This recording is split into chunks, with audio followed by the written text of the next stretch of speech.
That's why these niggas really don't like me. I'm telling you. All these dudes, they be wish-washy, flipping the scripty, don't want to be, take a side stance, niggity.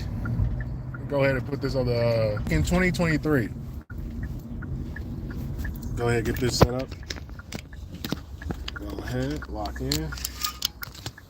All right, there we go. Looking gorgeous in the sun. Thank you. God bless my good health and prosperity. But anyway, let's go. Let's preach. Let's preach. Lord, I know you gave me a gift. I know you gave me a gift. This thing called logic that anybody can apply once they start telling the truth. But Lord, why do you make these people behave in such a manner that they refuse to acknowledge truth and that they refuse to be real niggas? I can't take it no more. Because they already do is wish-washy. You know why most of these niggas is wish-washy? Because they don't stand on shit. Because they all join these groups and they have no identity with their groups. See, I was talking to a nigger on Twitter today. Not a nigger, but a nigger on Twitter today. And I'm saying, bro, somebody has to be hard on these guys. Because I see so much just like dumbass behavior and nobody checks it. People just support it because they're scared to go against the grain. Everybody talks about, I'm a leader, blah, blah, this. But nigga, everybody joins the goddamn fan club. And then some guy said, well, what about emotional support groups for men? I said, nigga, what are you talking about? There is no emotional support niggas, groups for men. Men are meant to be in isolation. Manhood is a one-player game. Sorry to tell y'all. There ain't nobody to teach you how to be a man. Now, there's going to be some guys that give you some principles of manhood, and you got to be able to identify and recognize and apply those manhood principles yourself. But nobody can turn you into a man. It doesn't work that way. All men can do is have testimony for your manhood. That's all they can do. Testify that you do man shit. Because here's the problem. If you want to be a man's man, you got to be your own man first. And most of you guys want to be a club of men, which is gay. And it makes you weak. It really does make you weak. If you need a group of men to be able to prosper and do what you need in life, you're never going to make it. You're just going to make a weak-ass group. And the more guys you add, the weaker you're going to get. See, it's amazing to me. Like, just the wish-washy nature of just men. Because guys like to now pick and choose, like females. See, on men, we used to stand on business. And see, what happens when you stand on business, you have your territory, you have your established truth, and what you believe and what you see, and you call it as you see it, from your perspective of manhood. But what I've noticed with men, well, I'm not even calling men, I call them males, they only want to take certain aspects of manhood and utilize them for their own gain. They don't want the whole thing. They just want pieces of it.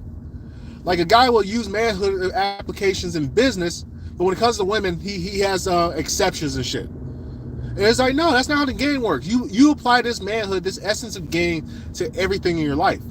Everything.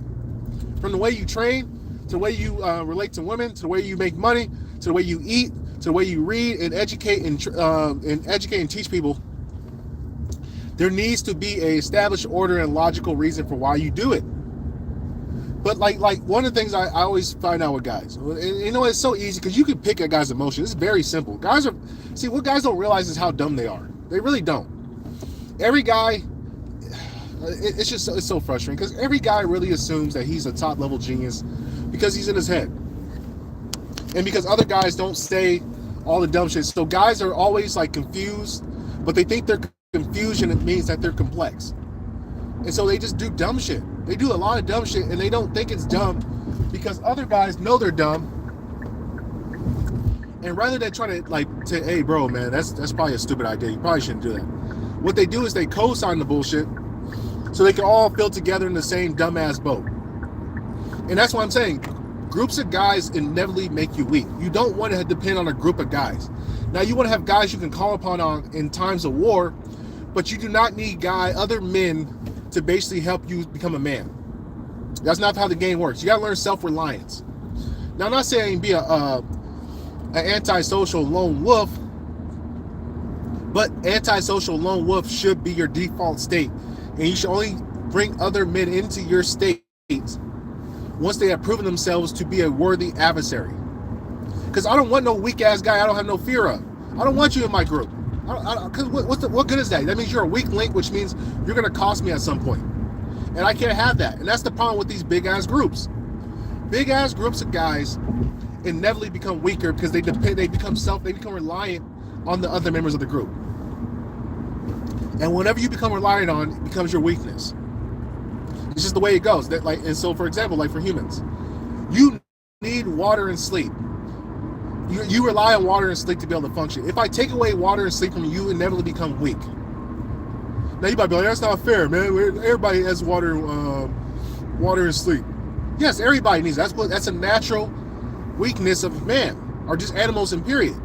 Thus, that's why you see so many wars when it comes over resources that help you get shelter, which lets you be able to sleep in peace, and water and riverways, because that allows you to be able to basically grow food and do everything else in life. So if you need a group of guys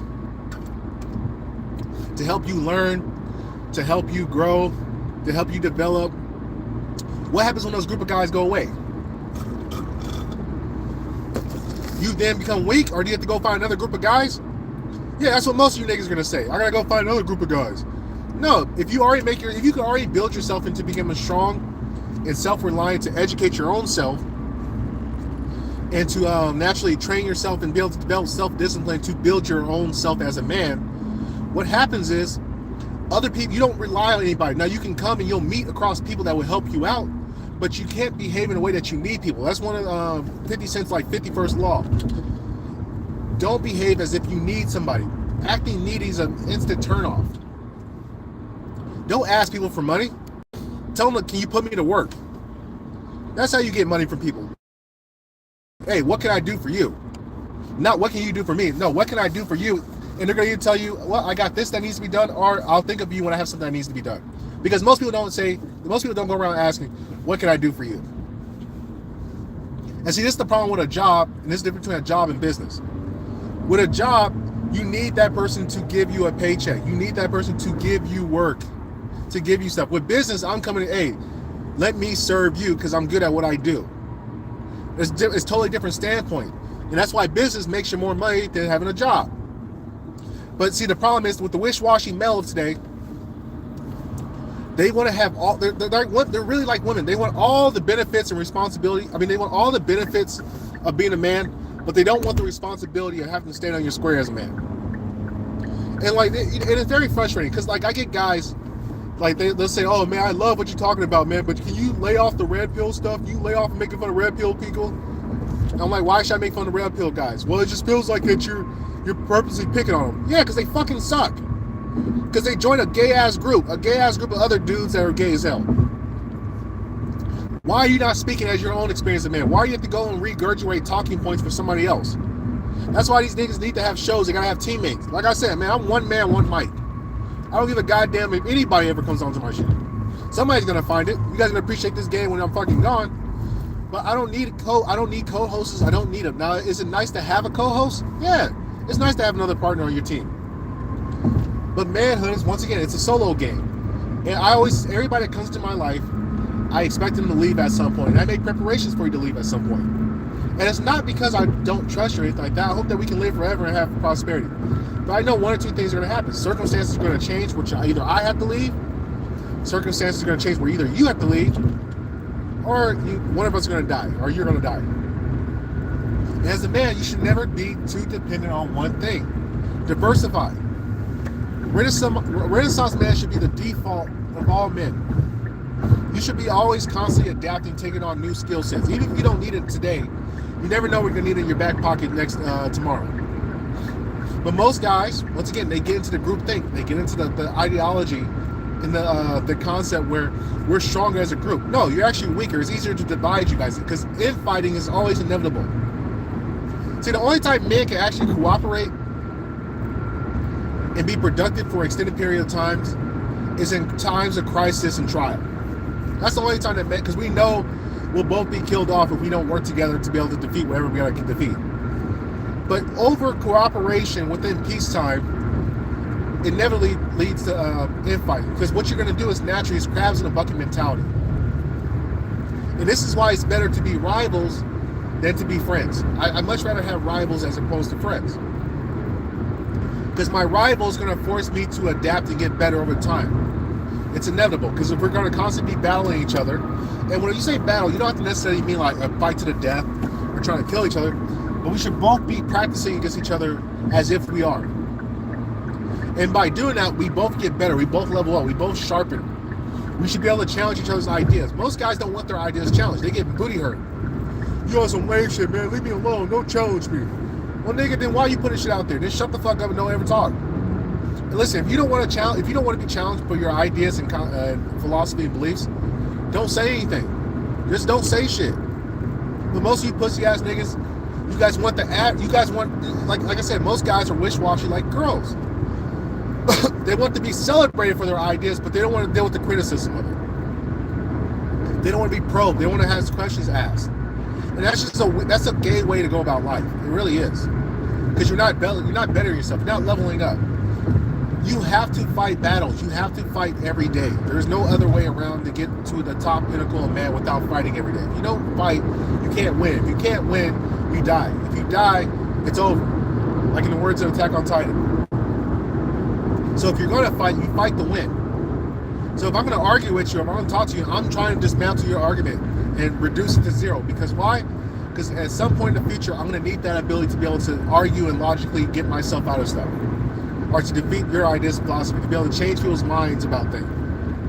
Because the problem is, so many people have like strong-held beliefs. And you know what you see most of this play out? It primarily plays out with women when it comes to guys.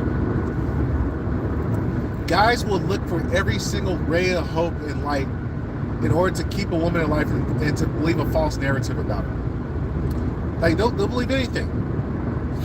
And the reason they do this is because the pain of knowing that they're really not that attracted to the woman, or they really don't have the ability to keep her, they don't want to have to believe that they have got to start from zero. They want a cheat code. And what most guys realize is, hey, in this new life of like existence that we have in this modern world, I can cheat code things.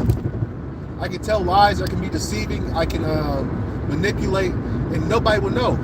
Nobody would fucking know. And see, and that's the dangerous like ideology that we're passing on to future youth. Because most guys, they can't tell you yes or no. You ask yes or no the question to guys, they scramble. They start fucking fleeing. I gotta get out of here, man. He's asking too many questions, man. And it's like, no, it's not that I'm asking too many questions. I'm just asking you a direct question. Because you know a direct question, once you say yay or nay, it puts you in a particular circumstance, because now it's very concrete, it's very black and white. And you can't lie yourself out of black and white. Like if I ask you, do you have $1 million? And you tell me yes. Then I ask you, what are you doing with your $1 million? Or not what are you doing, but if I ask you, when did you make your $1 million? You have to give me a date. Well, you can say, well, I don't know when I got my $1 million. Well, what do you mean you don't know? Do you remember the year? Yeah, I know the year. Okay, well, give me roughly the date. Well, I don't know. And then, because it unravels. Your story starts to unravel as soon as you give a yay or a nay. Because there's no backing out. And see, this is what a lot of guys do with girls. Do you want to marry her? Yes or no? Well, I gotta see if she's wifey material. What the fuck you mean you gotta see if she's wifey material? I ask you a yes or no question. Yay or nay? And most guys don't want their yay to be their yay. They don't want their no to be their no. They want to fucking keep that open purgatory like how girls do. They want to leave things open-ended. And see, the problem is, that's the problem with men not checking you. This is why it's so important for other men to check each other and to make sure that we are constantly keeping up the logic between us. Because when you're not keeping up the logic between us, what occurs is guys go into their emotions. They think that their emotions mean some shit. The way they feel means something. Guess what? Emotions don't mean shit, man. They don't. They're not even real. Your emotions are just a hypothetical thing in your mind that you create. And it's basically like a fear-based response. But everything that you feel is not real in the physical world. It doesn't exist. That's why they say fuck your feelings. It doesn't mean anything. You want to get mad about feelings? Then you're going to end up making a lot of bad choices. Your life is based upon your actions. The man lives in a physical realm. We have physicality for a reason. We were given strength, agility, logical processing to be able to work within the physical world. So if you're not doing physical things, your logic naturally just degrades over time. That's why working with your hands is so important, because it's so real. You can't fake working with your hands. You can't. You can't. You can't build a house that in your imaginary mind. You can't press a keyboard and build a house. It doesn't work. You gotta get out there, nail by nail, wood plank by wood plank, drywall by drywall, carpet by carpet, doing everything yourself or working with a team changes the way that you perceive mine, because now you know how to build. And this is what I'm trying to tell. Most guys are not builders and not protectors. So if you're not building, you're not protecting, what does a woman need you for? What are you? You gotta really ask yourself that question. What are you as a man if you can't build and protect? You're a fucking female. That's what you are, gay boys.